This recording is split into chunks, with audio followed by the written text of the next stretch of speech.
Oh, we're alive. Had to sneeze before we go live. Oh, never mind. See, you're lucky. You're outside all the time. How am I lucky? Because I work in a freezer, and then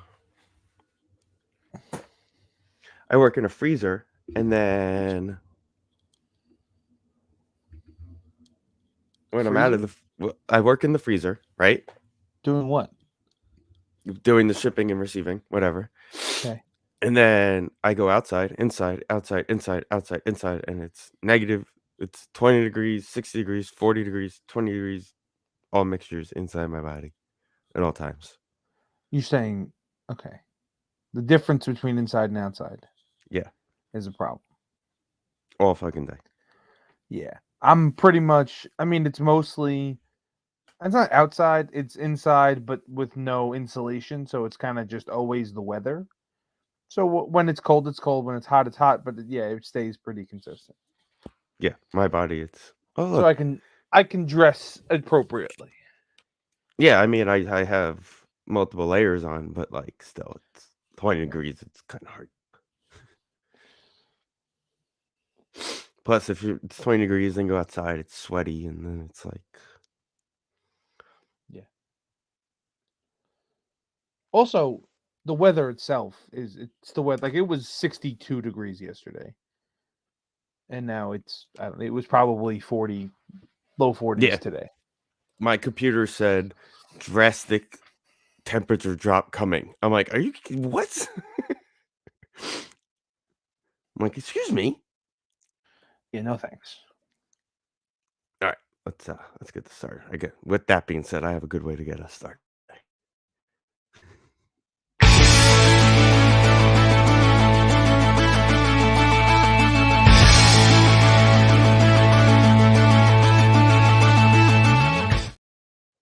Welcome, episode 374, the SND podcast. And we were just discussing the weather pre-show.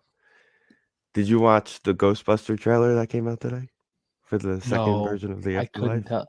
Nope. Well, first off, the first one wasn't terrible of a movie. I did hear that, but I was never a big Ghostbusters person in the first place. Like obviously the first movie is very good.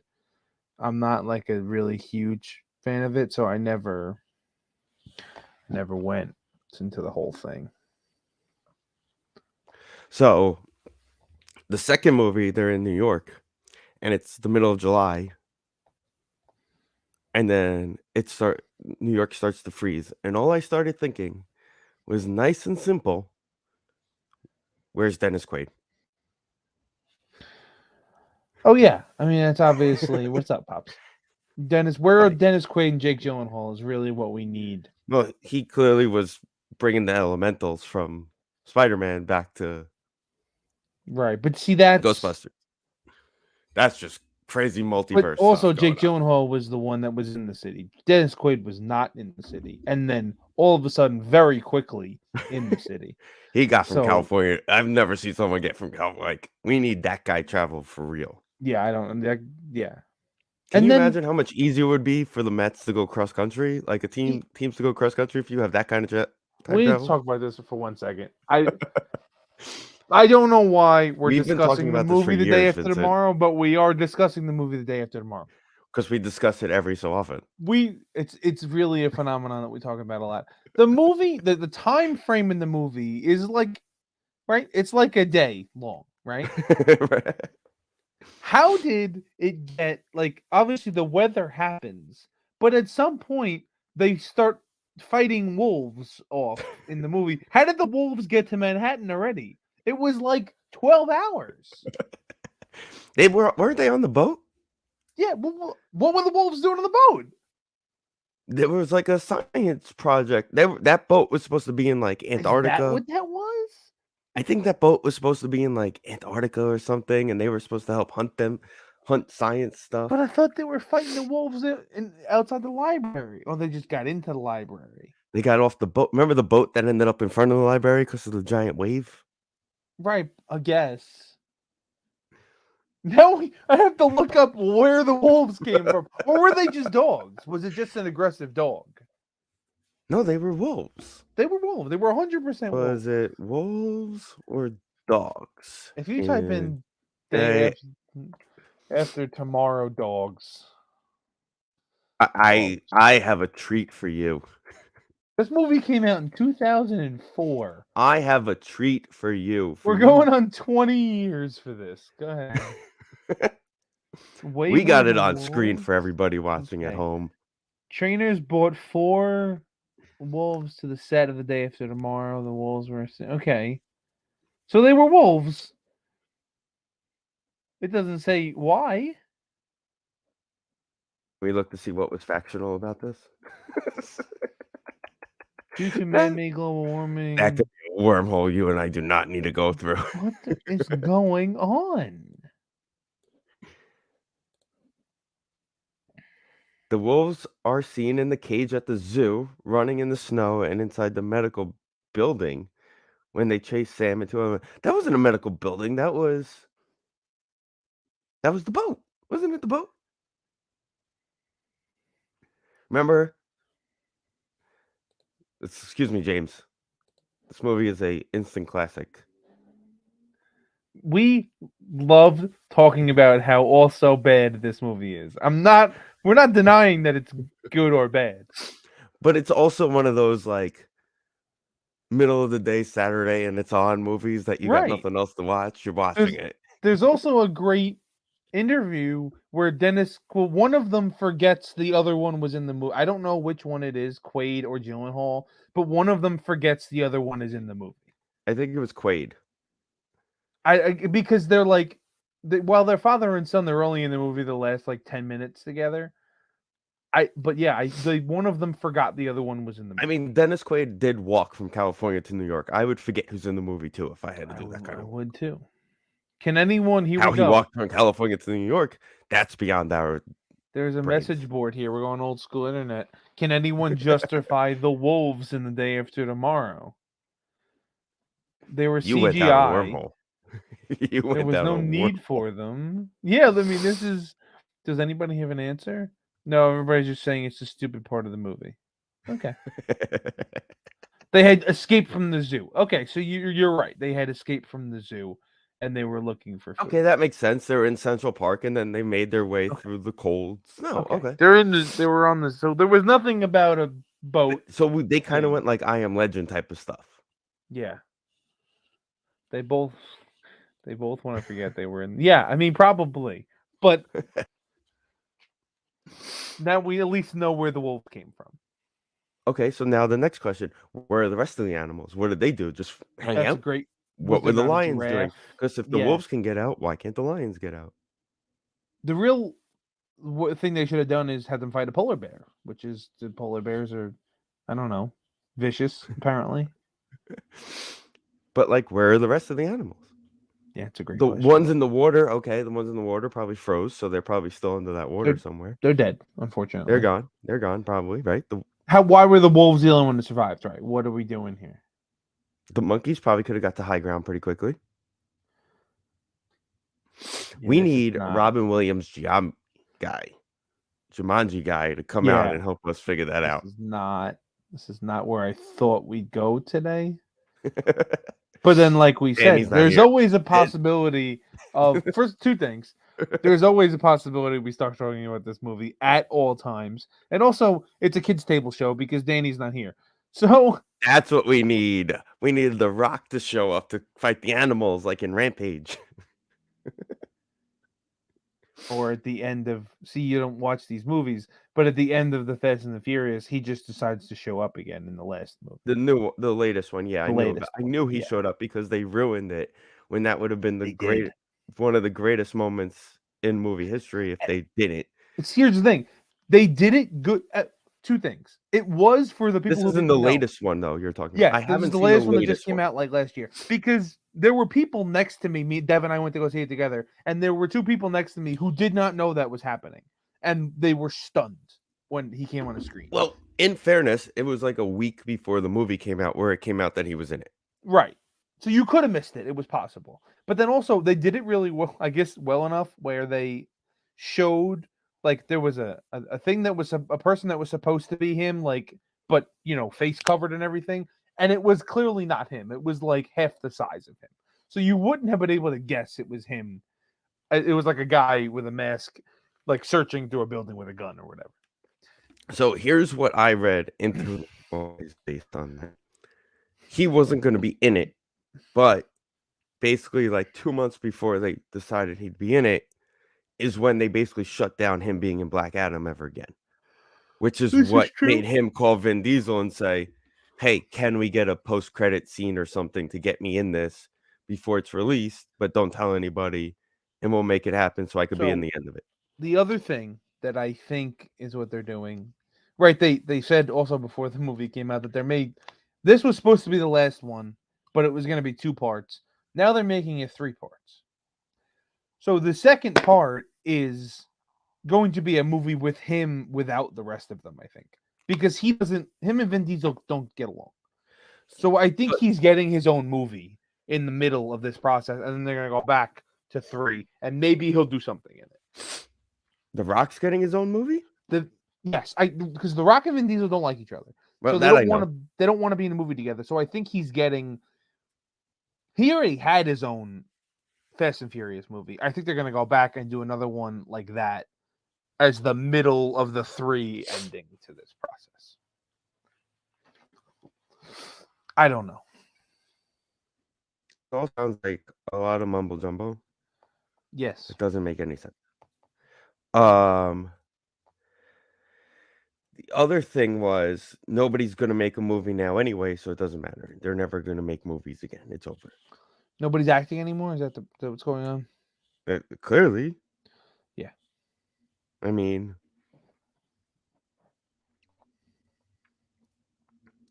they're not settling anything. Cena's still in wrestling. I think they settled. I don't know. They settled the writers part of it, but it's also they didn't settle like one company settled, like just Fox or something. So the rest of the companies technically have to settle, Right. as I understand it. But like that's like now they have a blueprint, so it shouldn't be that slow. It came out today that the Stranger Thing guys are getting back together now. Like, apparently they're getting ready to start. It's going to be a bit of a process, but we'll get there. You know what I find interesting is like there's a lot of stuff that's being released. Like I saw a preview today for, shockingly, a Mark Wahlberg movie where he is a CIA. He used to be a CIA agent and now he's a family man, and they discovered him, and now he's got to the get classic. I have to go back to my old ways movie. Right, Love but it. he never told his family it was that way. Yup, love those. Usually it's Statham who's doing that, or what's that guy's name? Gerard Butler. Right. Okay. Interesting enough, Apple TV movie. Okay. I'm not gonna lie. I said I wouldn't get it. I really have no reason to get Apple TV back, I but don't either. Mark Wahlberg is an intriguing person. But I will say this. Mm. When the Harrison Ford, Jason Segel show comes back out, I will get Apple TV Correct. back. When that comes back, I'll get it and I'll watch this Wahlberg movie. I was just gonna say that it's the same. But when will it come back is the key. If it ever, I mean, I think it's supposed to, but I don't know 100% for sure.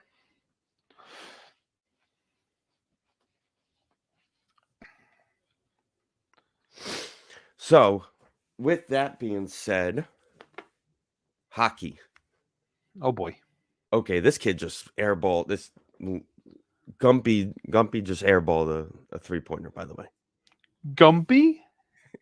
Oh, okay. Yeah. Okay, he's Gumpy. Yeah, he is. I'm sorry. You're right. And quickly just went to the sideline to have a conversation with Spike Lee. Game. There's a basketball thing. Nobody wants to talk to Spike Lee. What are we doing here? Yes, you do, because he's going to make movies. Is he though? Is that Sammy? Wow, I didn't know Sammy knew how to use YouTube. Oh boy.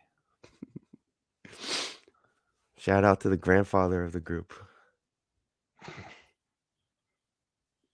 I might never hear the end of it. Shocked he's not in Thailand. Only he would understand that, though. Oh God. This is a guy who, when I worked with him, he brought me into the office because his computer screen didn't work, and all I had to do was plug it in, and it started working. That's tough. But I love him to death. He's family. He has one nice child and one devil child, but they're like sisters to me, so it's okay. Anyway. So Tuesday night at the game, it got quiet enough to start chanting the Fire Lose and the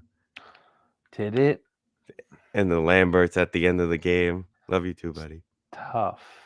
That is a tough scenario. But like, my biggest problem right now is you don't hear from Ledecky. I feel like he never really talks to the media anymore. He did kind of at first. You see him around the arena. You do.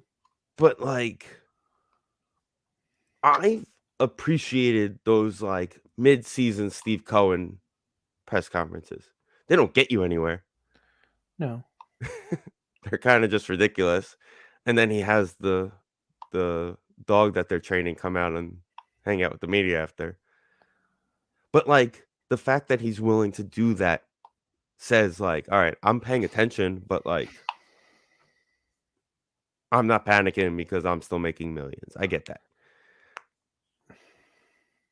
It seems like the way I guess they looked at it or he looked at it is like once he put Lou in charge, he took a step back from the public facing stuff. Because when it was the first whatever year, he was pretty public, like team wise. Right. When he took over, so the last Coliseum game was 15. Wang owned the team for the first year in Brooklyn, which was 15-16. Correct. And then he took over for 16-17. But that was Doug Waite. That was fired Cappy in the middle of the year. Doug Waite take over, and then Doug Waite got a whole year. Right. A whole nother year before Tavares left, and that was when all the changes were happening. Yeah. You're right. It was more years than I'm thinking. Because Tavares left, I think it was summer of 17? Summer of 18. Right. Going into 18-19, he left. Because December of 18, they played the game at the Coliseum. And then in February, he returned to the Coliseum. Tavares. Correct. Of 19. February of 19. Yeah. February of 19. Right. Which was right around, okay, now we're getting into, all right, my building's being built. I don't really care what's going on anymore. Well, right. So that's in my head. What the other thing I was going to say was, I feel like even he did his job. He got the building built, and he put. I mean, at first he did put the team in a position to kind of just let fairly competent hockey people run the building, run the team. Right. At first. Now, okay. So I do have one thing. Obviously, we neither of us are huge fans of Lamoriello. He has a long pedigree. I don't think he's, stayed with the times. I think that's pretty obvious. The one thing he is very known for, it's been talked about, he doesn't have a long leashes with these coaches. Unless your name is like Jacques Lemaire, you're out pretty quick. Trot or Barry Trotz. Or right. To Trotz, because that's I really noticed this when they got rid of Trotz. That was the second longest tenured coach he's ever had. Yeah. Because again, it was one of those guys where he said, all right, you're a Hall of Famer. You're in. I don't have to worry about you. Right. So we don't have to. It was, that was it. But here's the other thing. Who's next? You fire Lambert. Who comes in? You're going to have Doug Hooter run the team for the rest of the season? I mean, You no, you know, have to get you, a person, an outside person. you know, you look at a guy like, you know, I mentioned this to somebody, Travis Green. He wasn't a terrible coach in Vancouver. They just didn't care about their team in Vancouver, No, and that it kind of fell apart. And you know, for but he talking had a about fiery attitude on the bench, which you know what, maybe these guys need. Vancouver. I don't hate. He was there at one point, but Bruce Boudreau, I don't hate. So he works the bench for the Wild, by the way.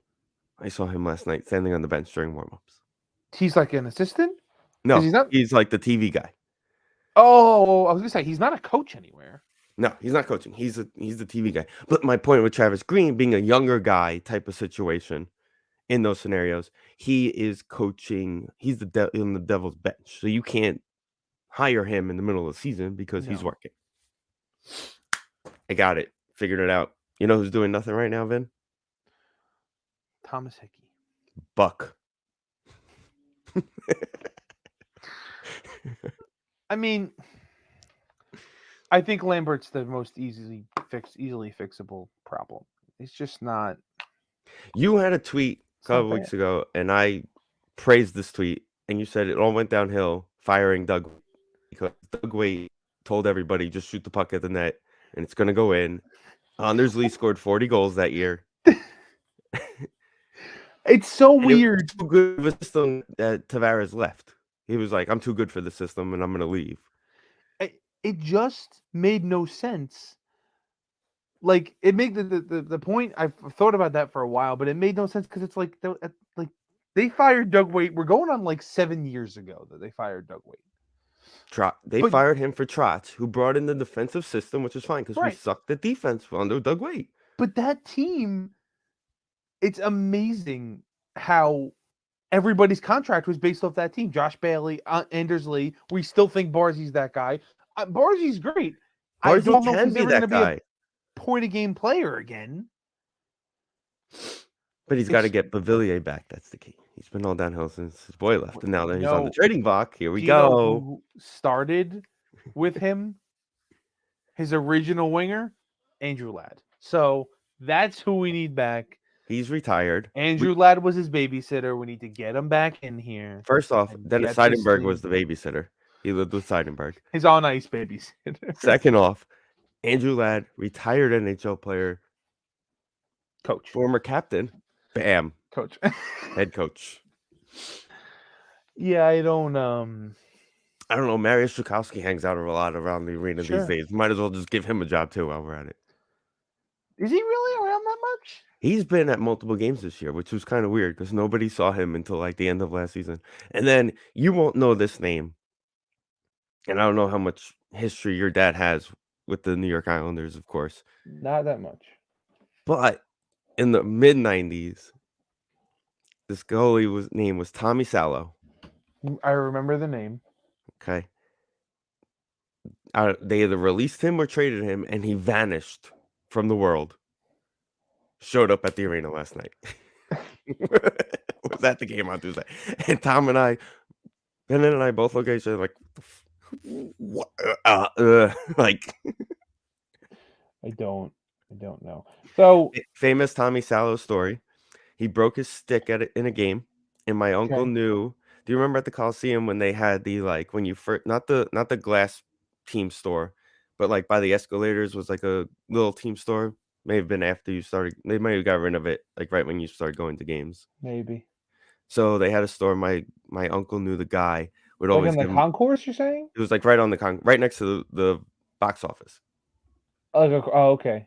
But through the doors? No, or before the doors. So you went through the first door, right? And then right there was the box office, right? A little walkway between, which had like 2 doors to walk in. Yeah. And then right there was the team store. Yeah. I don't think it was like the game news stand was there, like kind of where that was eventually. Yeah, eventually it was more. It became that eventually. Okay. My uncle knew the guy who ran it. He would get him all like the broken sticks. Like he would give my uncle broken sticks. One of them happened to be a broken Tommy Salo stick. One day I went downstairs to go take a shower during like President's Week, and what's downstairs because we had a hole in the ceiling because our like heat broke or whatever, was a squirrel in the house. And what did my dad use to get the squirrel out of the house? Tommy salad stick. It saved something. It saved the It didn't squirrel. save a lot of bucks, but it saved that night. Okay, I'm looking at a list of current unemployed NHL coaches. Well, sort of. No, that's None of them are good. It's just ones that are going to get fired. Quinn. Oh, that's hot seat. Never mind. I looked at the wrong thing. Available. Yeah, it's just Boudreaux, Gerard Gallant. I don't know. Vigneault, no. Laviette's not available.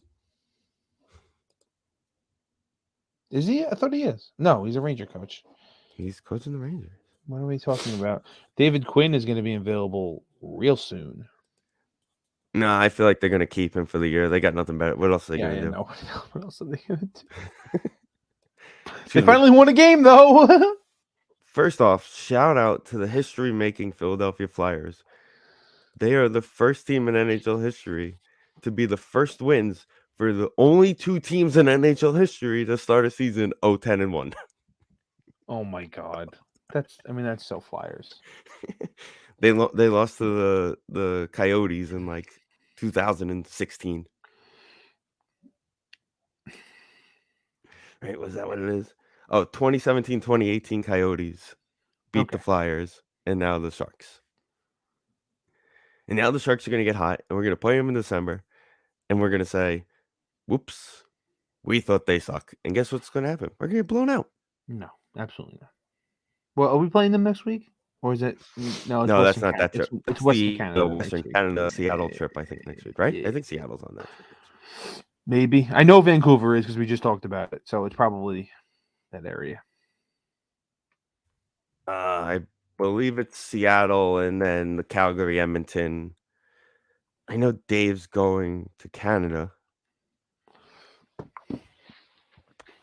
They are Edmonton, Vancouver, Seattle, Calgary, back home. Okay. Well, Boston, home against Washington. Then they go on the West Coast trip. Edmonton Monday, Vancouver Wednesday, Seattle Thursday. Let's hire Mike Babcock. I said that last night. I was like, everyone put your phone on the table. Let's go. Give it a shot. I completely feel like that situation was just out of context. So here's a weird situation. My take on that is because you had veteran players saying he just wanted to get to know our families. That was it. He just asked us about family life. Right. But so there are two things. One, that came out and then the old, Boone Jenner said like it was nothing, whatever. But there were younger guys who was like, it was a little weird. I don't know. It just seemed like that was not a fireable offense. What was a fireable offense was that just no one likes him. He's just a dick.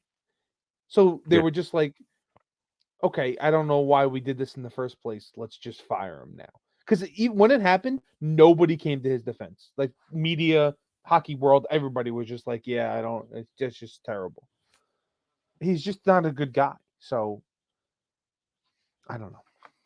He also discussed that he's only won one Stanley Cup in his career. For a guy they say is one of the best of all time, he's only won one. Two. I thought he won didn't he win like a stupid one at the beginning? Because he started off with the Ducks, he took them to the finals. They didn't win it. Though. They lost. That was the Jaguar one where they didn't win. Okay, that's what it was. Correct. Then he left the Ducks after the lockout, went to the Red Wings.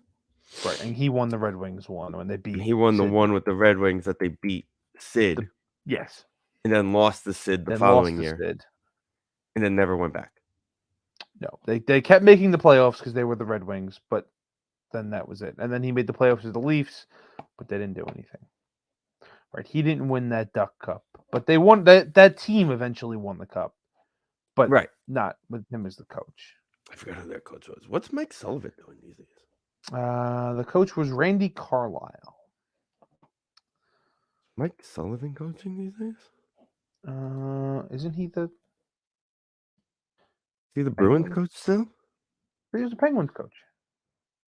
Oh, he got fired from the Penguins. No, he is the Penguins coach. Another guy Nope. named Mike got fired from the Penguins. They did this. Believe me, I know what you're talking about. The guy This had guy is still with the Penguins? Mike Johnston was the Penguins coach. That guy doesn't have a job because he stunk. And the guy who was coaching the Bruins that hated us is coaching Vegas and won a cup in Vegas. Yeah, 100%. There goes that guy. Yeah, that guy is who we should have got. Really, they like. I'm trying to think said of they were- other. that Seattle's when- keeping their coach forever. Yeah, when he was in Boston, they went to his house because they had said they were going to keep him, and they went in the living room and they were like, "By the way, you're fired." And he was like, "Okay, great."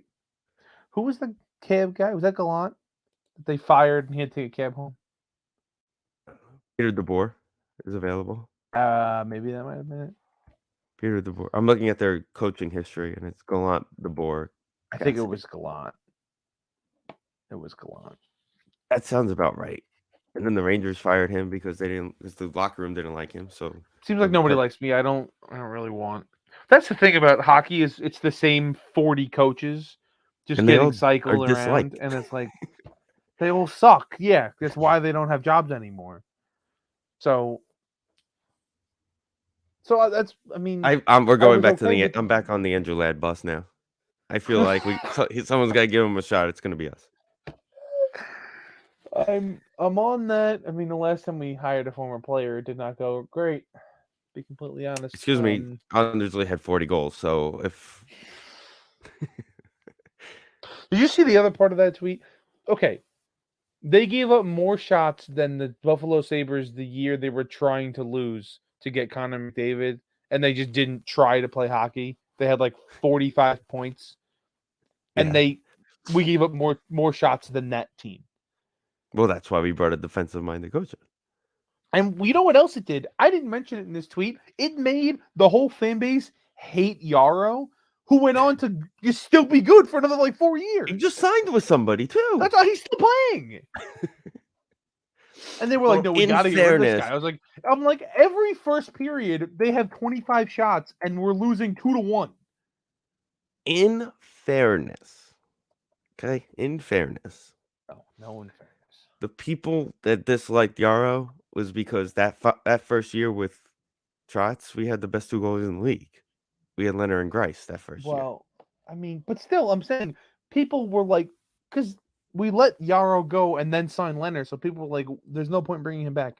When he left, he had a 920 save percentage, 919 save percentage, and then the last few years it has been bad. But the first 2 years after, they could have just stuck with him and done the same thing they did with Leonard, to be completely honest. Now, the last 3 years have not been good to him, so now it's time. But they were too early before. Who didn't hate Thomas Greiss, though? You know who else is available to coach right now? Thomas Greiss. I don't know if I want Thomas Greiss coaching. I don't know if he'd be a good coach, but yeah, he's available. I don't think he'd be a good coach. I mean, I think it's put Butchie on the bench. Let's go. Put drunk Butchie back on the bench. I don't think Lambert is the guy, and it's possible that like you just have to grow with it. But if nothing, I think the biggest problem is with Lambert is that he said, "I'm going to make this team more offensively," but he forgot to then worry about the defense. And then today he's worrying about the defense because he forgot, hey, we're supposed to stop the pucks too on that side of the zone. The thing is, and I'm gonna give it's Hockey Night in New York. I think the podcast is with Stefan Rosen. Stefan Rosner, yeah. I haven't listened to it, but he's really. I don't really listen to it, but I saw a clip. You know that he's like an emergency goalie for the team sometimes at the arena. Stefan? Uh-huh. That's pretty funny. He plays goalie at Skate Safe with Rosen. So okay. But he said it the best. There are things this team does that they did right with Trotz because when Trotz was around, he held them accountable. He would sit Barzell for 5 minutes and say, "Sit your ass down, you screwed up." Mm-hmm. Lambert says, "Hey, do better next time and get back out there right now." And that's where the problem is. These guys aren't getting and that is kind of what happened with Trotz, where he got let go because these guys made friends with other players in the league that said, "Oh, when I play like crap, my coach doesn't tell me to do better and sit me down for 10 minutes. He gets me back on the ice." Trotz isn't one of those player-friendly coaches that the league wants per se. I don't know. The season after the season they fired him was such a conflux of the COVID and the delays. That team got shut down from playing 3 times. Correct. Like, they got shut down because they had COVID. They got shut down because the league had COVID, and then they got shut down. They didn't even get shut down because they had COVID. Remember, they played the first week and a half with COVID. They played a week with COVID and then got shut down for like 4 days. Then the whole league shut itself down around Christmas. And then they got basically shut down again because the whole Western Canada teams had COVID, so nobody was going out there. So everything about that season was a mess. So you can chalk it up to that, or you could say it had run its course with Barry. But there are things we saw last year with this team that would have never happened under him. They were prepared every single game under Trotz. They were ungodly good on like the second half of back-to-backs. It was ridiculous how good they were because they were prepared. They played their system and they were prepared. What happened in game 4? It was game 4 of the playoffs. Last year against Carolina, when they came out like a ball of fire for 5 minutes and then got a bad call and then they all imploded. The whole team fell apart. That would have never happened under him, ever. Right. So there are things he's not just there yet. It's very possible he could get there, but this is one of the oldest teams in the league. We don't have time for him to get there. And it's just the situation they're in. Other thing that happened at Tuesday during the game, right? Also, use a fucking timeout once in your goddamn life. How many third period collapses do we have to have before you use a timeout at some point? We thought about this, right? And we made a decision that the league needs to implement a home team mulligan. If you give up a goal within 30 seconds. I'm in on this rule, whatever it is. Just be like, sorry, we didn't even know you were dropping the puck. Sorry. Yeah, I'm in. If you give up a goal within 30 seconds. Madden rewind, if you will, from like Madden 09. Right. You could rewind the play and redo it and be like, no, sorry. You get one a week for all I care. Because they came out yesterday. It took 12, almost 8 minutes to get a shot on goal. And I said this to Evan. They give him a goal in the first 30 seconds? It was like 12. It was like it was like 46. It was like 12:46 on the clock. Yeah, right. It was like 15 seconds. I said it to Devin and I go, you know what? I'm going to enjoy coming here the rest of the year to watch how good other teams are.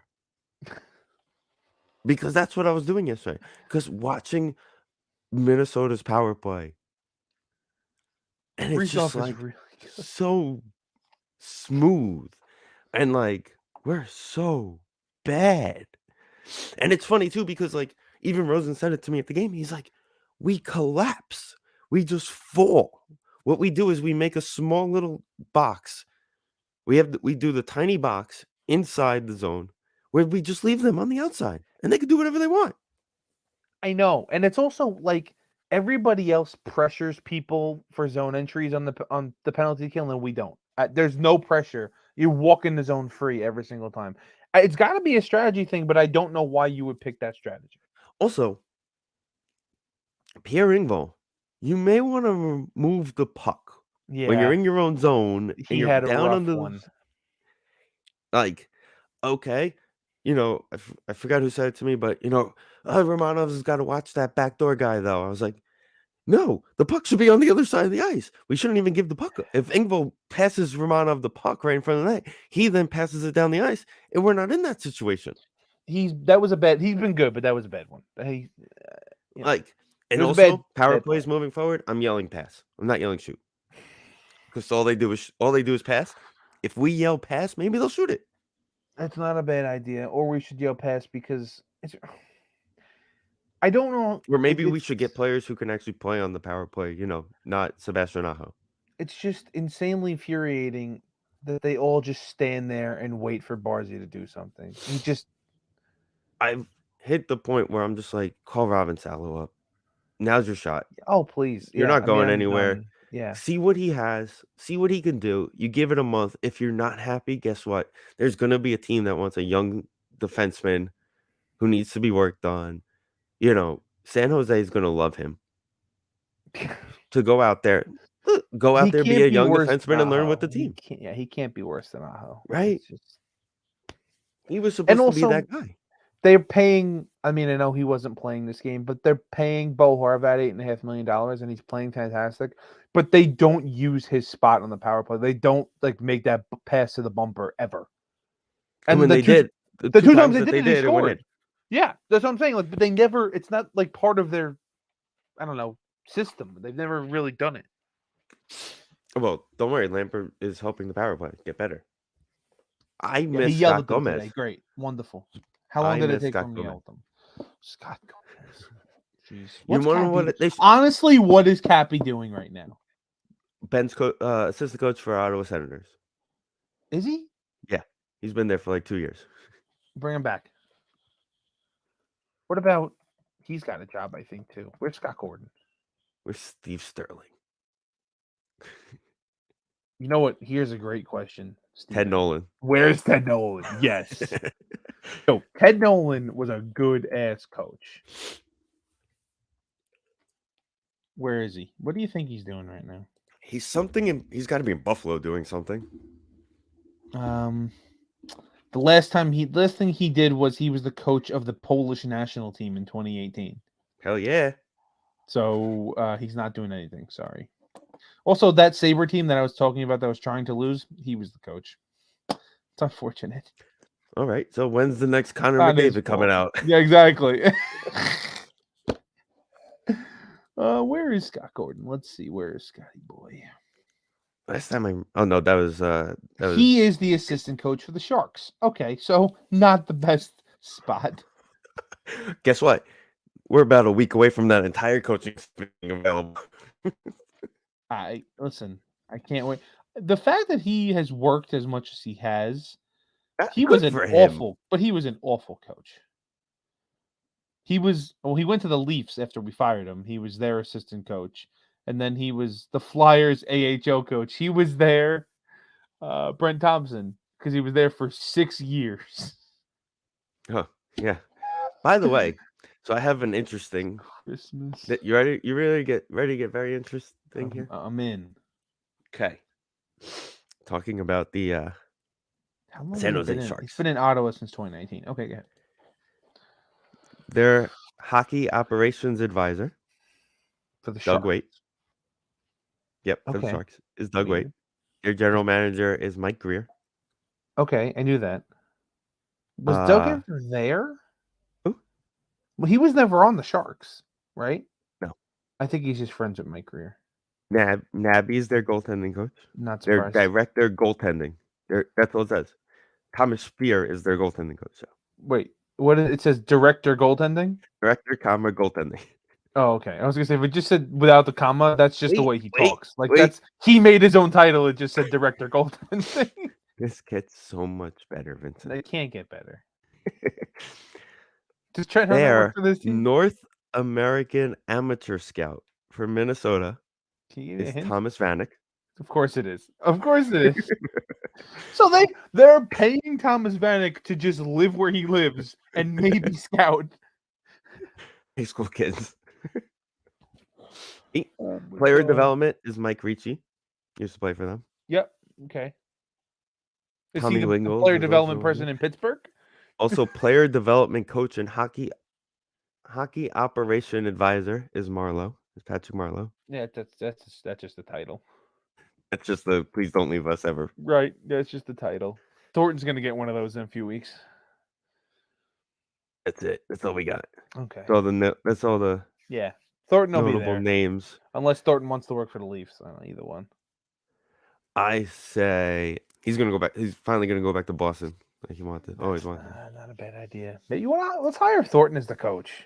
Yo, bring back. Yeah, but will he shave? That's a good point. Very good point. With that being said, get off some crappy blue and orange to some more blue and orange news before we get into football. So like, Carlos Mendoza. Thoughts? Had some time to think about this a little bit now. I've had some time to think about it, and it's a good thing I'm not in charge. But I want to say that quickly because First off, shout out to the Cubs for outbidding us. you know what? He never wanted to come here. I was just discussing this with my dad. This is the biggest heel turn since Hogan went to the NWO, by the way. Yeah, right. I was discussing it with my dad the other night, and I don't think he's still here, but we were talking about it. And I explained, he was like, so what's going on with council? And I told him, and he went, oh, so he can't handle New York. And I went, I don't think that's the case. But all of the descriptive words come out that way. So maybe he knew he couldn't handle it. It's an interesting situation because if you think about it, the Cubs are the New York of the Midwest. They are, but how much do they like? Are they going to get on? They're probably going to get on him, but like, I don't think they got on David Ross that much, and they fucking collapsed at the end of last season. Like, it was ugly, and I didn't hear anybody calling for his job before he lost. It's also like interesting because like, I think they're still high off 2016, to be honest. The Rosen, I think it was Rosen that said that like council alone puts the Cubs like up top when it comes to Ohtani. Really? Which I found interesting. Okay. When did he become like fucking God? Jesus? Yeah. What do we? He's Craig Counsell.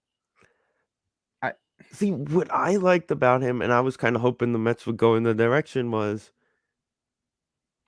hey, Colin, yeah, you have a lot of money. Spend it all on pitching, which he's never really had in Milwaukee behind Corbin, right? I mean, they've had a good rotation the whole like. Yeah, but they've all been like no names and things like that. But now think about it, give them a good rotation, but kind of like throw pieces together in the field and let it like sink. Pay a couple guys and just let the rest of it sink. Type of thing. Which we have to pay on the rotation now because apparently David Peterson blew out his hip. We're also acting like David Peterson was an actual piece. Excuse me, for this year, he was going to be an actual piece. Fangraphs projected him. Somebody posted Fangraphs top 25 projected ERAs for next year. He was like 23. David Peterson. Okay. I was like, what do we... I'm not worried about... Well, when you only pitch for 2.5 months at the end of the year, yeah, you're going to have a top ERA. Upset about David Peterson being hurt. It is what it is. I want both Japanese guys this year. I want the infield. I want the first baseman to come here, make Pete the DH. Boom, we're good. I think the other guy to pitch. Sure. Yeah, get them all. If it were me and you were gonna hire an inexperienced person, I would have just hired Beltran. That's just me. So I was talking to somebody at work about this. Because he is still here. He's staying. So you know what I found interesting about this direction? Mm-hmm. And we all know years on a manager contract mean nothing. Sure. Especially to Steve Cohen. Especially when you're paying him $4.5 million over the life of it. Like if you fire him, you're paying him nothing still. Right. And even if you were paying him $4.5 million a year, it wouldn't matter anyway because it's Steve Cohen. Yeah. That's like pocket change to him. Correct. He probably gave it all to him up front. Yeah. He was probably like, here. He didn't even realize. He's like, oh, I wasn't supposed to do that? Oh, here, whatever. He was probably like, I said, take it, invest it. It's in your Venmo. Keep it. If we fire you, whatever. Now I don't have to pay you anymore. Exactly. We'll just tell the league we're paying. That's girl math. I don't have to pay my owner anymore. So the way I looked at it was, Cohen came out last year and said, we're planning for 2025. Mm-hmm. So is this now your fall guy? Because if Buck comes back and you have a good start, now you're ruined because if you're planning for 2025 and you're having a good year, now you start thinking about this year and making the playoffs. Um, And then it kind of pushes everything away because now you start trading young guys to get better guys for this year. And now you're kind of like, oh, now we're in a bind. Now we're stuck with these guys. We're trading for Max when Texas falls apart this year because we need a starting pitcher, and we're trading back for Max in July. I don't think that's the case. I get what you're saying. They could have just stuck with him. I think, if you're gonna bring in a new GM, it's not so much that they were like punting on this year. I think they're just not planning on 100% competing this year. So I think they want, like I think Stern said it yesterday, they want a manager to grow with the young guys that are going to come up. So I'm okay with that process. Again, I would have Because just where are all these young guys going to play? We only have 8 positions in the field that they can play. I would have just picked Beltran if I were going to pick a guy to grow with the team. The other thing is, I'm not worried at all about first time manager thing. Of the teams that made the playoffs last year, Dusty Baker and Bruce Bochy are the only guys who weren't in their first job of the playoff Right. team last year. Now, there were guys like Council who had been there a decade, or I don't know. There's another guy who had been there Kid in a while. Philly, the guy in Philly, the guy in The guy in Atlanta has Philly had been been there there a a bunch couple of years. years. Atlanta was the other one who'd been there from since 2017 or whatever. Yeah, he But won the again, World it's still Series with them. still their first job. Right. So at some point, everybody has to have a first job. So I'm okay with that.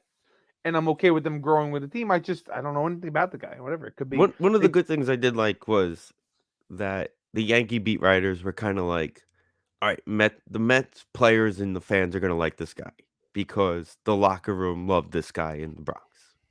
This was a locker room guy in the Bronx. Like, They, this is, another thing right up our alley. One of the Barstool guys said he takes 40 sunflower seeds and throws them like on the ground behind home plate as good luck for all 40 guys on the roster. That's good. That's good juju. So are we gonna park and throw 40 sunflower seeds on the ground before we walk in every I game? think we might have to go to a game and throw 40 sunflower seeds on the ground. Now we're wasting sunflower seeds, so we might buy some crappy ones that we don't want to eat and just throw them on the ground. Get the jumbo pack so that way we feel better about it. We get the jumbo bags like when we were driving out to Delaware, so that way we feel better because it really won't matter. 40 won't. What's the difference 40s. between What's 40? I don't know. 40,000 that are in there. Right. What are 40? 40 sunflower seeds is like a handful, right? It's okay. All right. I'm growing with this idea. I like the guy already. And just the way listening to Stearns. I can see it already. You and I are gonna walk into games and be mad that we forgot to drop sunflower seeds. We're gonna forget about it. If they lose the first game, is fucking sunflower seeds. Are you going opening day this year? Are you doing it? Yeah, 100%. You want to go? No, I'm not going. I told you. I have. You gotta go once. Listen, basketball I don't care enough about, but hockey and football I go to opening days every year. Baseball is the only one I've never been to an opening day, and it's the only sport that I could say when my team wins it, I'm going to opening day. Okay. And guess what? We're winning it this year, so it doesn't matter anyway. We're getting 86 wins, and we're gonna win it. Stearns, again, he didn't really have a press conference. It was just kind of a talking to the media because the GM meetings are this week.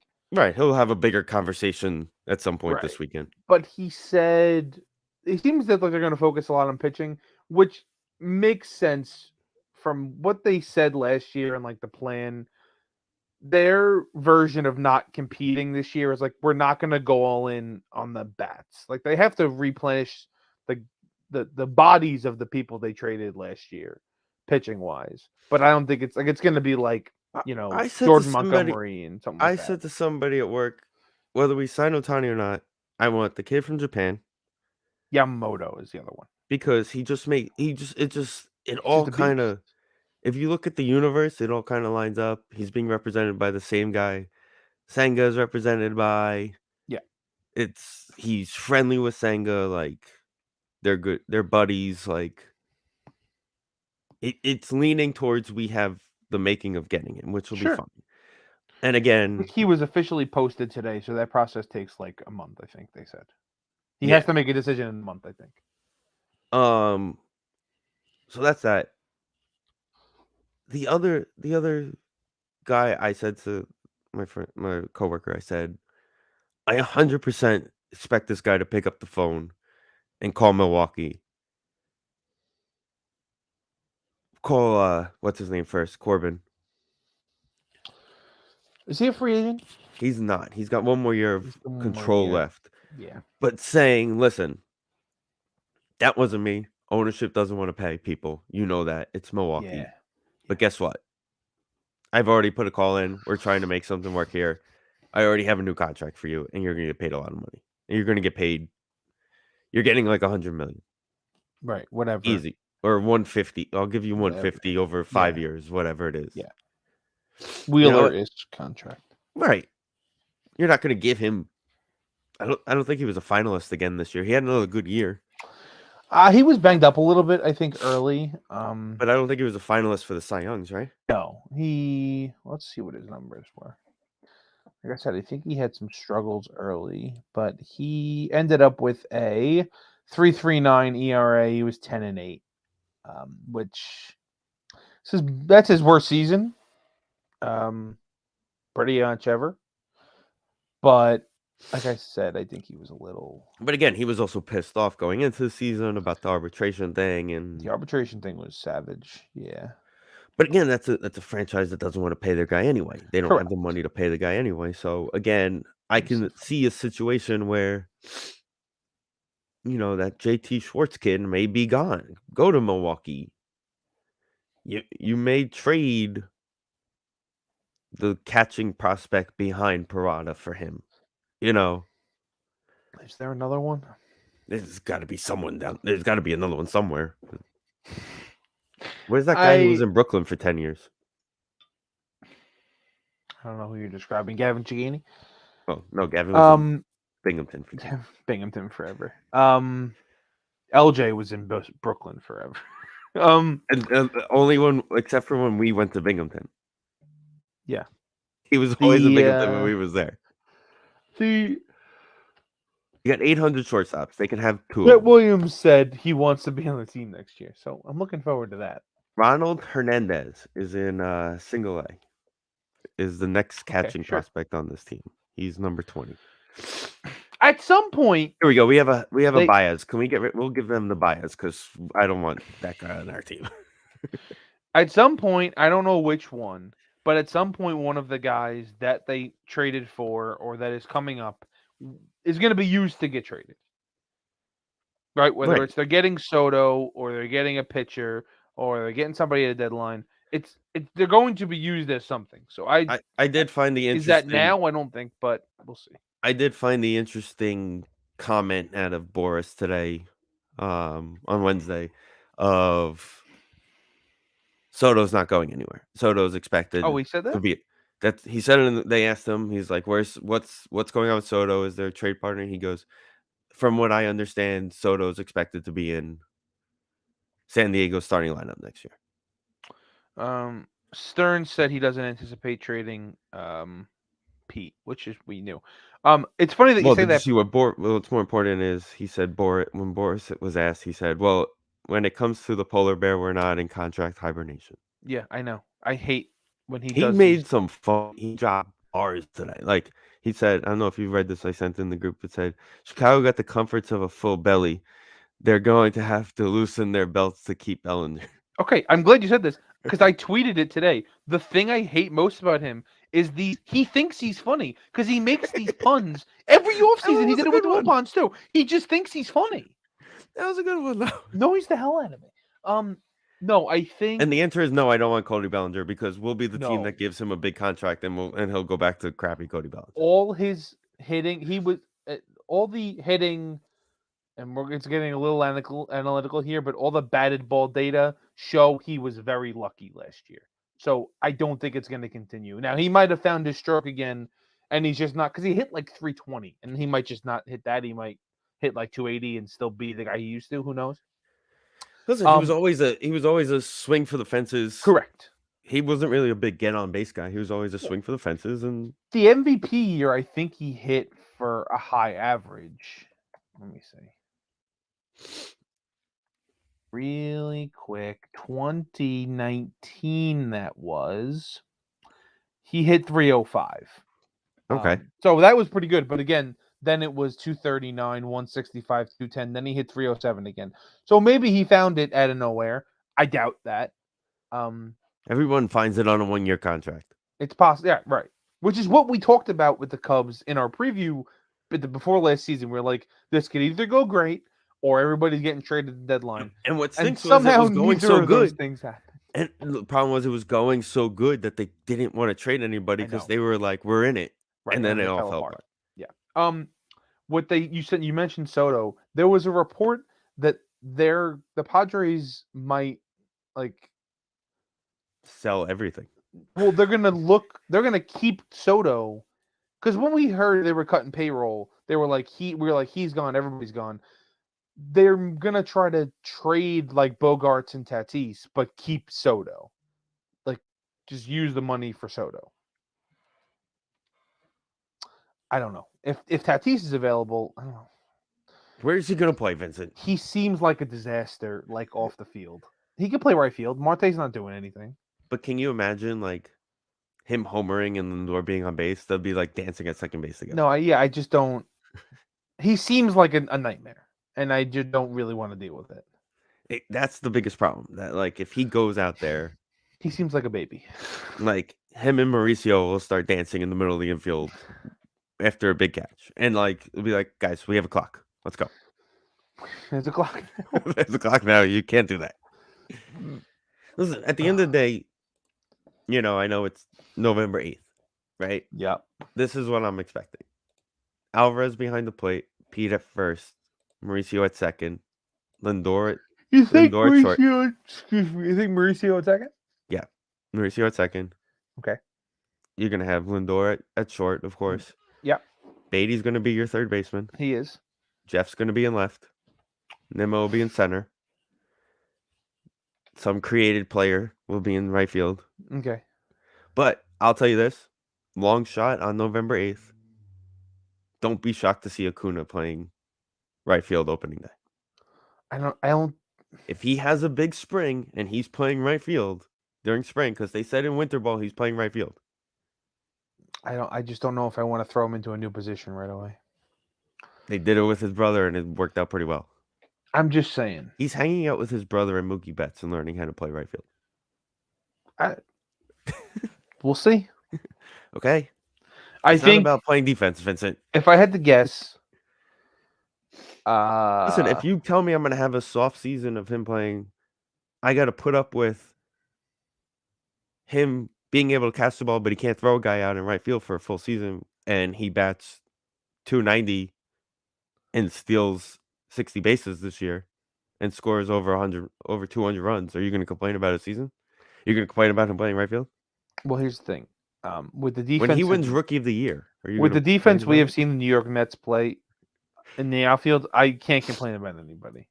Listen, that's also why you have Nimmo center, because he gets most of the balls.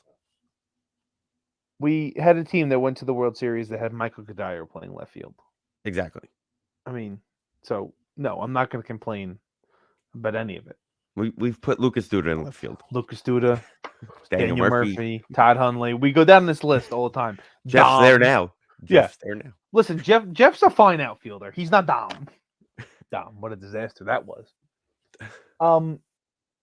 Nothing will beat was it Daniel Murphy or Lucas Duda in Florida who dropped the foul? It was Murphy. Yeah, he dropped the pop up. Was it Johan's first start? I don't think it was his first start. Maybe it was his second start. Or was it Pedro? Pedro's was the Cincinnati game. Pedro's was the Cincinnati game. It was a Johan start against Josh Johnson, who was pitching for the Marlins. And you remember when his banner was outside the stadium in Miami? Yeah, he was going to be a beast. It doesn't go well pitching for the Marlins, unfortunately. You made a take on Acuna making the team. My early off-season hot take: Jeff McNeil will not be on the team come opening day. if there is going to be a guy to trade in Milwaukee, it's going to be Jeff McNeil. I don't know if it's going to be Milwaukee, but I think I can see him because they're going to say we need somebody who can play for us now. Listen, and they can have cheap. McNeil. He's cheap. He's cheap. You could have McNeil and you could have McGill. Take all the guys like that. Well, McGill's brother is already on the Brewers now. Right. So we and just clearly they need to get drunk together in the bullpen or something for our McGill to be good. So let them play together in Milwaukee. It's not like he's going to cost you anything. He's never going to win a Cy Young, so you don't have to worry about him costing you anything. You just have to, let Jeff pitch the third out in every inning. I just let him go play left field in the third inning. When there's 2 outs, put him in left and let Jeff come in and pitch to see if it works better. Jeff is the one that fits the timeline the least, if we're being honest. Right. You can't have a 30. I don't know how old Jeff is now. I think he's 32. If you're gonna go, you can't have a 34-year-old second baseman who's playing left field when we're ready to compete. If you're gonna go other hot take, Vientos' name is gonna be a part of the trade. That's hardly even a hot take at this point. We've been trying to trade him for like 2 years already. Yeah, but he's gonna be the guy. He's another guy. Like if you're gonna call Milwaukee, those 3 names could be 3 names that you throw out there and say, "Give us Corbin," and we're gonna literally hand him a 5-year contract when he walks in the door. Yeah. They have to sign a DH too. I know we just talked about, you mentioned Vientos, so I thought of it. Sign an actual DH. Well, that's when you sign Ohtani. There's your DH for the rest of our lives. All right, let's go to football. The end of time. Forever. Do you have more faith in Jordan Love or Tommy DeVito in professional football games? Definitely. My guy. Zach Wilson. Jordan Love. My guy. You have more faith in Zach Wilson. Third victory.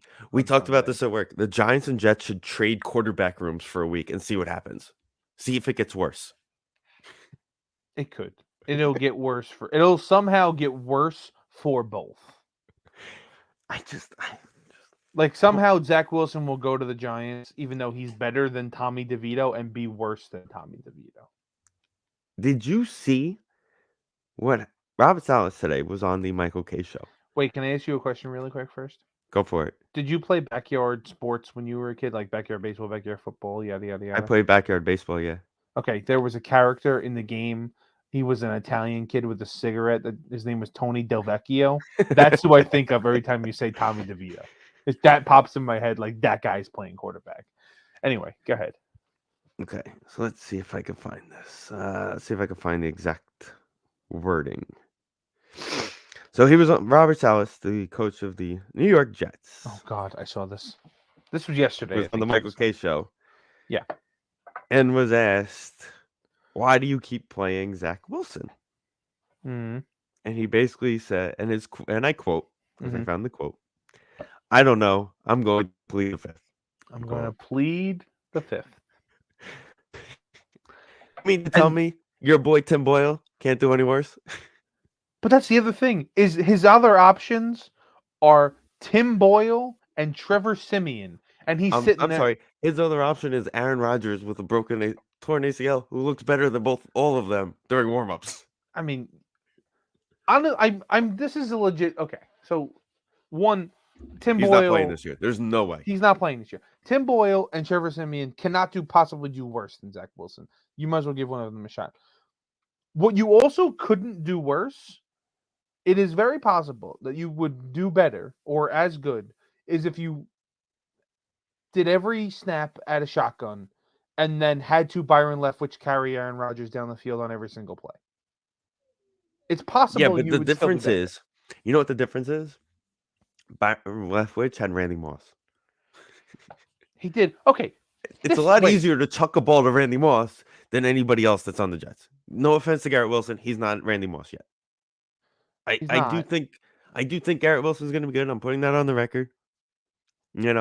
One thing I've always liked out of Ohio State, as much as I hate them, is wide receivers. Sure. Hint why I want to lose for Marvin Harrison Jr. Sure. Screw these quarterbacks. I want to lose for Marvin Harrison Jr. Okay. I'll take Danny Dimes next year with Marvin Harrison Jr. because then at least you have a legit number 1 receiver. I'm going to ask you a question. The famous Byron Leftwich clip, right? They're carrying him down the field. Chad Pennington. I just noticed this for the first time ever. Do you know how much time is left in this game? It's There's a 10 lot. minutes. There's 10 minutes left in the game. Why are they running him down the field when there's 10 minutes left in the game? They had a fast-paced offense. They had like a no huddle. They always had one. They had one of those college no huddle. I Get mean, the line, let the defense line up, and then call your play. they're type thing. down by 14 points too, so maybe they're trying to get back into it. But like, it just, I always thought it was like an end of the game thing that made more sense. No, there's like 10 minutes left in the game, and they're just running them down the field. Because Randy Moss is really fast, and you have to catch up to him really quickly. Possible. Also, I think that was after Randy Moss, if we're being completely honest. But anyway, let's do our picks because, poof. There's literally a Thursday night football game this week to determine whether the Bears own the second pick or the third pick, and then which pick come from if the Carolina Panthers are going to have the other one. Which the Bears have. If you're the Bears, I guess it doesn't really matter, but you have to lose. You're better off losing this. I mean, no, You're have better to off losing because you don't trust what they're going to do the rest of the season.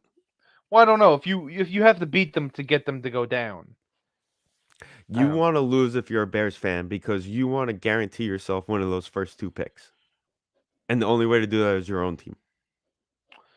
Because think about it. Let's say the Bears win this game and puts them at 3-7, right? Yeah. What if the Panthers go on a run? Yeah, because 3-14 might get you it. It's possible. Right. Kyler's coming back. What a coincidence! The week Call of Duty comes out, Kyler's playing. Oh jeez. I'm taking the Bears though. I mean the Panthers. I'm taking the Panthers because what's his name is playing again? Tyler Bender, whatever his name is, Tyler Benkert. Also, Godspeed to you people who want to watch cable regular, like, you're telling me you couldn't flex this entire weekend? I mean, like the league should have flexed out of the entire weekend. We should have just skipped a week, to be honest. Like, Sunday Night Football is Jets Raiders. Monday Night Football is Bills Broncos. Like, what are we doing here, people? What are we switching in, though? Anything. I will take anything. Lions Chargers? Lions Chargers. The Texans are playing well. They're playing the Bengals. Let's see them go against each other. Vikings and Saints, both 5-4. Here we go. Packers Steelers. Some big markets. History. Definitely history. Levitz versus Baker. Boom. Jaguars. All right. Niners. Bam. Super Bowl matchup. Browns Ravens. AFC North matchup. Colts Patriots. Once the best rivalry in the league. Hell, Giants Cowboys is one of the biggest rivalries in the sport. Might as well put them there. Giants are going to suck, but at least you could talk about how bad the Giants are. We don't want to watch Tony DeVito. I'm just going to call him. You're just jealous. I'm a mess. 16.5? Jesus Christ. Yes, sir. We're not covering that at all. There's no way we cover that. Colts or are the Patriots 2-7? They are. Taking the Colts. Jesus Christ. This is McCorkle. I've never been more right on a take in my life. Aren't you more? Think about this though, man. We're 3 weeks away. Is it 3 weeks or 2 weeks away? Thanksgiving's what, 2 weeks, right? Yeah, 2 weeks. This week is 2 weeks. We're 2 Sundays away from Tommy DeVito versus McCorkle Jones. Telling you. It's going to be a just barn burner. like everybody expected Thanksgiving weekend when they put the Giants and Patriots together. McCorkle Jones, man. And Tommy DeVito. At that point, my hot take's gonna be Matt Barkley will be our starting quarterback by then. My hot take's gonna be you're not gonna watch the game. I'll be there. I'm going to that one. We think it's gonna be the last one, but we're going to that one. Yeah. Okay. CJ Stroud. I'm taking You're going the Bengals on the road. Still. That's my thing. You're on the road in this. Yeah, game. I think the Bengals are back too. The Bengals seem to have figured things out. Also, by the way, the Patriots Colts is in Germany. By the way, keep that in mind. Not that it matters.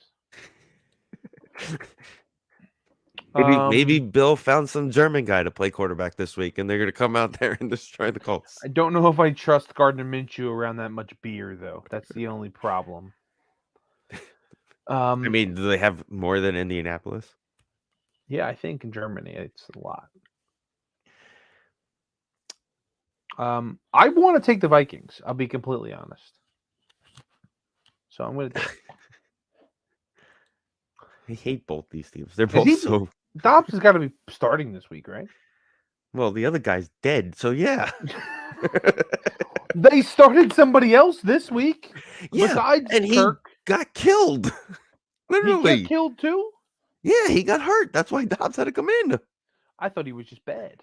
He got laid out, and Dobbs had to come in. Let's look at the injury report. Jaron Hall is questionable. Well, with a concussion. Okay. And they even said after the game, Dobbs in the press conference was like, yeah, shout out to Kevin. What's his name? Kevin O'Donnell? Is that the coach's name? Yeah. O'Connell? Whatever it is. Kevin O'Connell. Yeah. Shout out to him because he was basically explaining me the plays in my headset until he wasn't allowed to anymore. Hall was a non-participant with a concussion in Wednesday's practice. But they're also getting who was that guy on the Niners for a little while? McCullins? You combined his name, yes. Nick Mullins is yeah. Nick Mullins could be designated to return from IR this week. Yeah, he wasn't. I mean, he was bad, but he was supposed to be the backup for Kurt. He got hurt. Right. He's at least a person. He's at least somebody you trust to talk to Dobbs about the plays. Sure. But also, it didn't help. I mean, he did win a game for the Cardinals too. Can he keep the magic going with the Vikings? Is the question. Well, he's been good this year, Dobbs, to be completely honest. The Vikings are playing better though. But I don't know. I think the South is. The Saints are going to start running away with that division. So I don't know. Derek, I'm sorry. I can't take you this week. What's the name of the tall guy on the Spurs that they drafted? Victor Wembanyama. Okay, well, I don't know if you're watching this game. No, I'm watching Ant-Man Quantumania. RJ Barrett just took a 3-pointer, and that first overall pick guy jumped from the foul line to try and block it. Like straight up in the air. Like he didn't go at him. He went straight up in the air. Straight up? Yeah. Straight up in the air. He's like, crazy. I can block this. This is easy. He's nuts. Yeah. It's really, he's a crazy person. The Knicks are up big with under 30 seconds to go. Also, what happened to this tournament thing? Is it over? They play one day? I think they play every couple weeks. I think it's like an every Friday thing, I guess. Maybe. Again, the players in the league don't know what's going on. Once I saw that, I felt so much better. I was like, good, I don't have to figure this out. They can't figure it out. I'll tell you this. It seems like Golden State really wants to win it, though. Apparently Curry's like all in. Shocking. I can't figure out the Pittsburgh Steelers. I'll be completely Also, this rookie said that the Garden isn't that big. It's not. I'm with him. I'm sorry, you're 20 feet tall. Nothing's that big to you. You can reach the rafters. I'm taking the Packers because I think the Steelers stink. But also, I give him 5 years till he has ankle problems. I mean, he's got that tall, lanky. Giannis hasn't had any issues yet, I don't think. Yeah, but he was always in the gym. He was always working out. This guy's got that Porzingis look to him. He's got that skin and bones look. I'm gonna go Steelers. I don't like your team. I don't like your team either. Tony DelVecchio. All of our teams are shit. Terrible. Thank God we're not going to that football game. Just wait till they announce next week where they switch it to Sunday, and then we'll be like, "Fuck." Absolutely not. Not wasting a Sunday. You're gonna want to go. My team's gonna Gary. be 5 and I'm going. I'm 5-5 by then. It's gonna be fuck. You're gonna be like, crap. The Lions just lost 3 in a row. We're 5-5. I have a chance to go to the playoffs now. They may as well hire Jim Schwartz back at this point. Are Anyway, we going Will or are we going Baker? I want Baker. Home dogs. After the way they played very well last week, even though they lost. You lost to a safety playing kicker. Yeah. He deserved to lose. They lost to C.J. Stroud. They really lost to him. I'm taking. Just turn around and hand the ball to. Everybody is healthy for San Francisco apparently this week. Who'd they lose to last week? Or They did didn't. lose? They had a bye. Who'd they lose to the week before? Minnesota. Yeah. Was it Minnesota? They lost to somebody. Yeah. Minnesota. No, they lost. They lost to the Bengals last week. Right. The Bengals were the week before that was Minnesota. Yeah. Browns, Vikings, Bengals 3 weeks in a row. They've lost 3 in a row, yeah. That's weird. In fairness to their last game against the Bengals, Purdy got concussed on Wednesday and then got cleared on Friday and was fine on Sunday and then banged his head 20 times throughout the game. That's a little Tua-ish, if you know what I mean. I'm just saying, if you saw some of those sacks that he took against the Bengals, he bangs his head. You think there should have been somebody on the field checking on him. They're supposed to be. I'm going to take the Jaguars at home. Again, home dogs. My pick thing went away. Hold on. There it is. What is happening? Here we go. No, I'm going. Shout out to my boy Pete at work. He's a Niner fan, apparently. Okay. Said he just grew up watching the Niner teams dominate the league. So, sure. Like, okay, that's fair. I know people who are Viking fans who grew up during the Purple People Leader era. Perfectly both fine. of our dads Cowboy fans at the times because of that. They were both the best teams. Yeah, I mean, football-wise, to me, you're allowed to do that as a kid, but you just got to stick with it. That's always been my rules. That's kind of like what I did. And I picked it, but you got to stick with it. And my dad said he changed for a good reason. He changed. Jerry took over. They fired Landry, and he was out. Totally different. Totally different. He's like, I can't be a fan of this guy. Shout out to his friend in Florida, Steve, who stuck with it, even though he sends hate letters to Jerry Jones every year. Right. My dad doesn't like Jerry Jones either, but he sticks with it. Nobody likes Jerry. Jerry Jones' son doesn't like Jerry Jones. Nope. Can you imagine if they actually let him draft Johnny Manziel? I mean, what an extra disaster that would have been. Would have made a better documentary. It was a good documentary, but it would have made a better documentary. It would have made a better documentary. I still haven't watched it. I got all I needed to see with the iPad clip to be completely. But the college stuff is Ravens, actually hilarious. You have to watch you have to watch it for the college stuff. All right, I'll watch it eventually. Because still haven't watched Loki, by the way. Still. Where did he get? I haven't watched the last episode of Loki either. Where did Manziel get all his money in college? He was a trust fund kid from his grandfather owning an oil company, and he was younger. That's what he said, or that was the real reason? That was what they said. That was where they said it was coming from. I mean, wow. They couldn't even say he was selling shit the whole time? No. Speaking of the Cleveland Browns. Listen, the Browns have been a lot better than they thought they'd be. But who the hell is playing quarterback for them this week, though? I think Deshaun's dead, or I don't know. He's not on the injury list. Let's see, full injury list. I think he just got kicked out.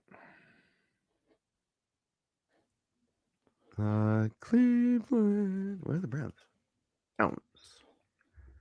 Cleveland. According to their depth chart, he is the starter.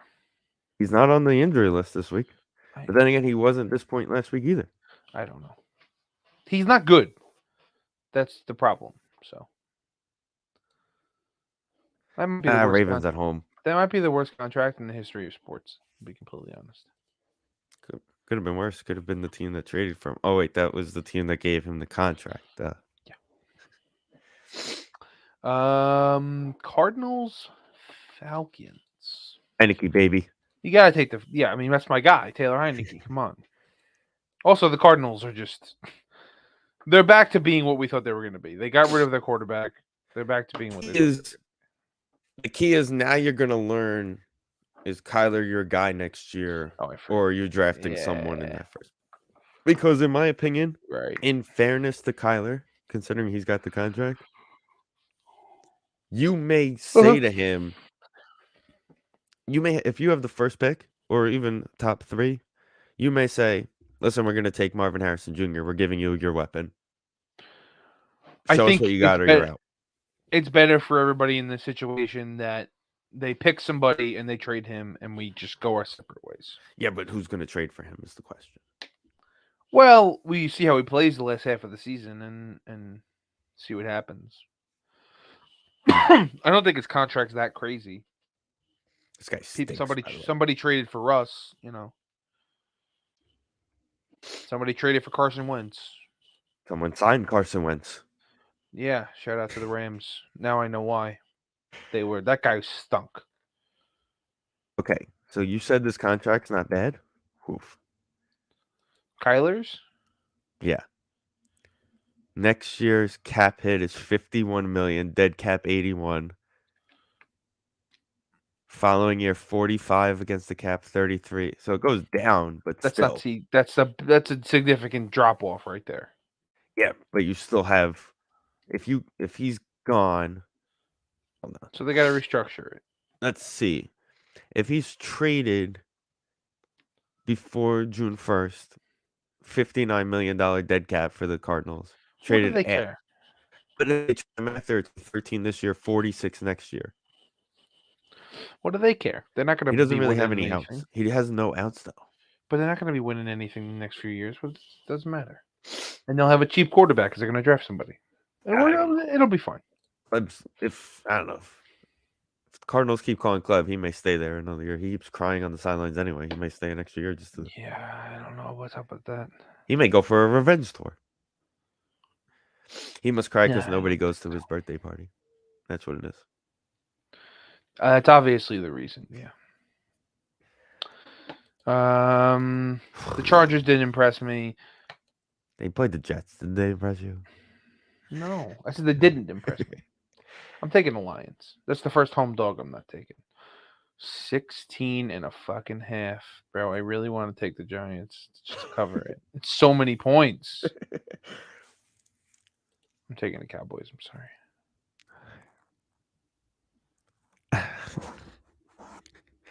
You know, Dax won 11 straight games against the Giants.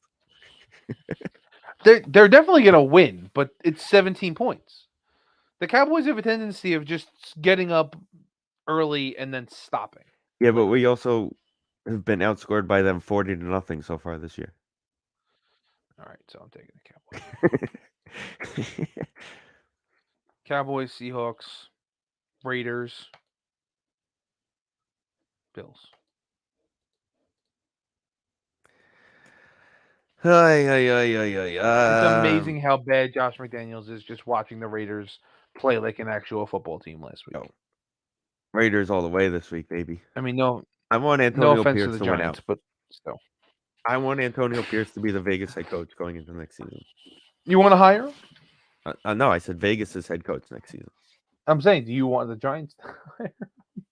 As a defensive coordinator, sure. As a linebacker, good. Sure, why not? I'm not giving up on my coaching staff. This was just the injury plagued from the start season. I don't disagree. You know, Tommy said it in our group, is DeVito really the best backup we could have had? And granted, we had Tyrod, but also we've been in cap hell. It's not like we can go out there and sign a guy. Have been in cap hell. But again, when you have two injured quarterbacks, nobody's getting through two injured quarterbacks. Right. Tyrod's a solid backup with Sorry. Just is what it is, really. And the problem wasn't Tyrod, it was the guy you had behind Tyrod. You were trusting this guy behind him. That's what I'm saying. If anybody gets to their third guy, they're screwed. Doesn't matter. Right. If you told me you were bringing in, well, not Carson Wentz, because then we'd be down 4 guys before you blink. It's true. Guys made of glass. But there's other quarterbacks out there. You bring one of them in. Like, who's currently in NFL? A little better. NFL QB. Like fucking Flacco. Any worse?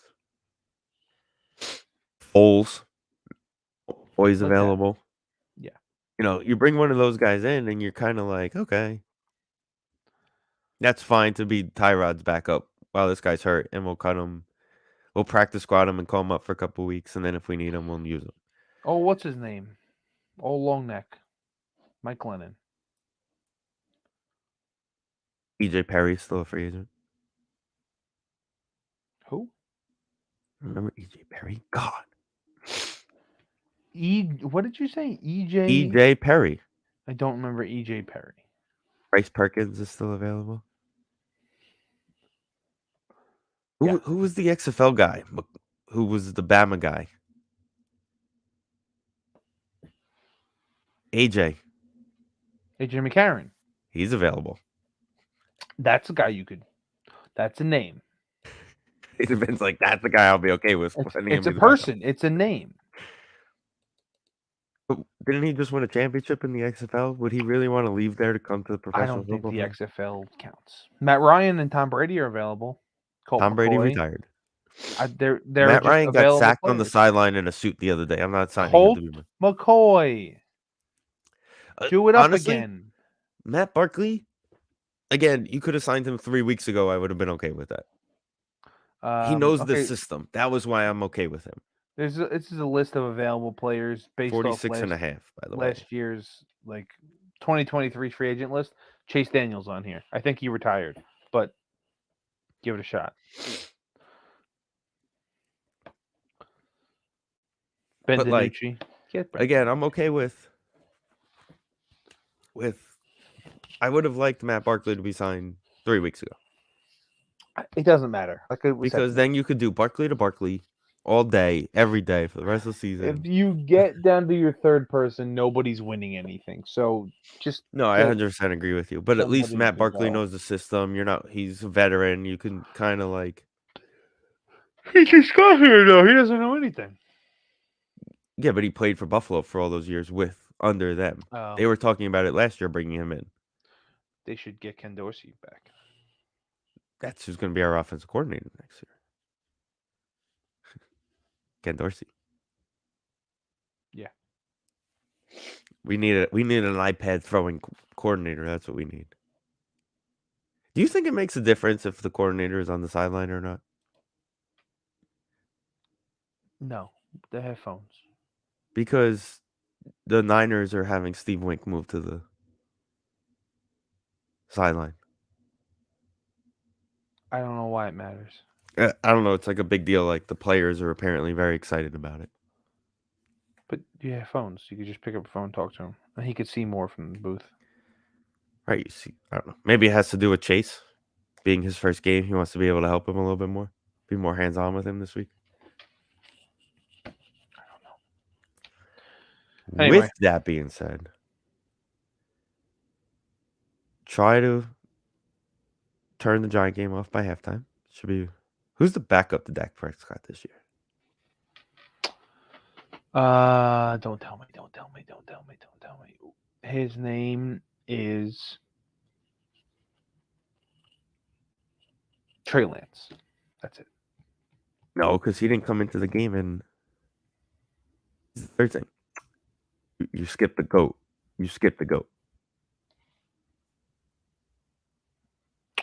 Who? Why did you look over Cooper Rush? I forgot about Cooper Rush. The GOAT. Yeah. Who also beat us a couple years ago. He did. Cooper Rush is not terrible. You should trade for Cooper Rush. The deadline passed. We can't trade for Cooper Rush anymore. That's a good point. When they release him and Dax, we'll sign Dak to be the backup next year. Somebody's going to sign Dak to be a starter next year if they don't. I think he's got another year in Dallas before they cut him. You're cutting Trey Lance. So, anyway. With that being said, good luck to Cooper Rush this week in the second half of the game. Good luck and Godspeed. I mean, can't wait to watch you play the second half against us. Up 45 points. Let's be honest. You're not watching the second half. Did I watch the start? Did I watch the second half? No. In fairness, I almost didn't watch the whole second quarter, especially because at the end of the first quarter, I watched the knee pop, and I was like, oh, he's done. And then he came out for a play and decided to be, oh, let's stay shotgun. I'll take a step. And then he publicly said today, I'm pretty sure I tore my ACL on the last play of the first quarter, and I shouldn't have played in the first play of the second quarter. Yeah, no surprise there. Anyway, Your knee bent in 20 different directions, bro. Anywho, we will see you guys next